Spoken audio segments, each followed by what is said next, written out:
देखिए, प्रत्येक वर्ष की भांति इस वर्ष भी हम लोग का जो सरहुल है, ये 3 दिवसीय जो सरहुल पूजा जो होता है, और वो माने कि 10, 11, 12 हम लोग का 3 दिन का ये त्यौहार होता है। विशेष करके एक दिन जो है आपको 11 तारीख का जो है उस रोज़ माने सुबह का जो पूजा हम लोग करते हैं, और जो भी है माने हम लोग तो पारंपरिक जो है हम लोग अपना विधि विधान के अनुसार ही हम लोग अपना पूजा करते हैं।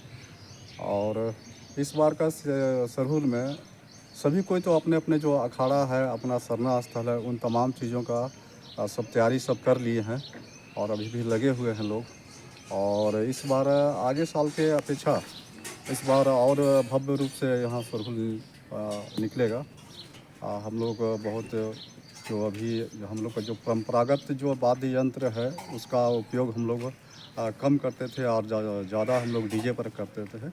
लेकिन इस बार उस पर हम लोग एक आग्रह किए हैं कि डीजे को कम बजाए, और बजाए भी तो एक लिमिट जो उसका है, ध्वनि है, माने कि साउंड है, उसको बजाए, ताकि हमारा जो वाद्य यंत्र है, जो हमारा ढोल नगाड़ा मांदर शहनाई ये सब या गीत संगीत है, तो वो दबे नहीं।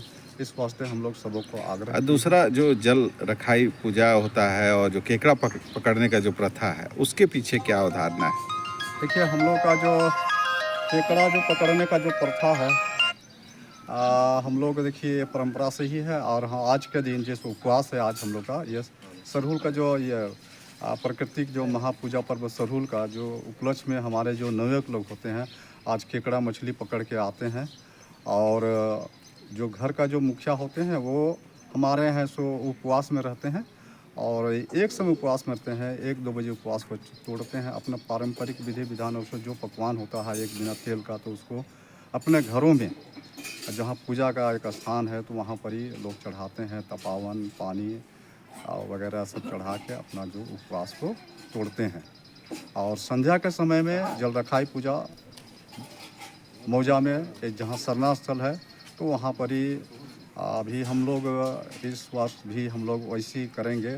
संध्या हम लोग 8 बजे जल रखाई पूजा करेंगे। हम लोग अपना जो भी ग्रामीण है और हमारा जो पाहन कोटवार पेनभरा जो होते हैं, उन तमाम लोगों से साथ में हम लोग जाएंगे तालाब में जल लेने के लिए 2 घड़ा लेके, और वहाँ से 2 घड़ा में हम लोग जल लेके आएंगे। और सरना स्थल पर हम लोग वो दोनों घड़ा को हम लोग रखेंगे, उसमें पानी पूरा लबालब भरेंगे। और उसके बाद में हम लोग जो पारंपरिक विधि विधान के अनुसार जो हम लोग रूढ़िवादी प्रथा है, जो बलि प्रथा है, उसके माध्यम से हम लोग 5 मुर्गा मुर्गियों का और तपावन ये सब देते हैं। अर्पण टीका सिंदूर तपावन धुआं धूप ये सब देते हुए हम लोग जो हम लोग को पवित्र जो है साल का जो फूल है, तो उस फूल को भी हम लोग चढ़ाएंगे। और हमारे जितने भी टोला मोहल्ला के जो लोग हैं, वो लोग भी सरहुल करते हैं अपना टोला मोहल्ला में, तो तमाम कोई 2-2 घड़ा लेके यहाँ पर ही आएंगे रात्रि में, और नृत्य संगीत करते हुए लोग यहाँ पहुँचेंगे। साथ ही साथ जो हमारा जो छात्रावास के जो हमारा छात्रगण है, जो 4 गो छात्रावास है आदिवासी, वो तमाम लोग भी आएंगे यहाँ पर ही नृत्य संगीत करते हुए। और यहाँ से जो पूजा किया हुआ जल है, वो जल को हम उन तमाम लोगों को भी देंगे। वही जल को ले जाके लोग अपना जो अखड़ा होता है जहाँ पर ही वो सरहुल का पूजा करते हैं, वहाँ लोग अपना पारंपरिक विधि विधान से उसको वहाँ रखेंगे, और सुबह को वो लोग उसका पूजा करेंगे वहाँ। और हम लोग का जो दूसरे दिन भी है, जो कि चैत्र तृतीया जो शुक्ल पक्ष के दिन यहाँ 11 तारीख को जो पूजा होगी, वो 10 बजे हम लोग पूजा करेंगे। और वो पूजा से पहले हम लोग सुबह को जो जल रखाई पूजा हम लोग हर साल कराते हैं, और कहीं और से भी कहीं रिक्वेजिशन वगैरह आ रहा है, तो ईद को पहले देखते हुए सारे मुस्लिम मोहल्ला मस्जिद वगैरह जहाँ ईद का इस सब में जहाँ नमाज़ पढ़ी जाएगी, वो सब जगह भी स्पेशल अभियान चला के साफ़ सफाई कराया जा रहा है। प्लस सरहुल को देखते हुए भी सभी सरहुल के यहाँ पर जहाँ पर भी इनका सेलिब्रेशन होता है उस जगह स्पेशल साफ़ सफाई अभियान, प्लस सारा रोड और ये सब में, प्लस बिजली की व्यवस्था, क्योंकि लाइन कटती है तो उसकी व्यवस्था भी जिला प्रशासन के साथ संयुक्त रूप से हम लोग नगर निगम भी मिलकर हर साल की भांति इसको कर रहे हैं।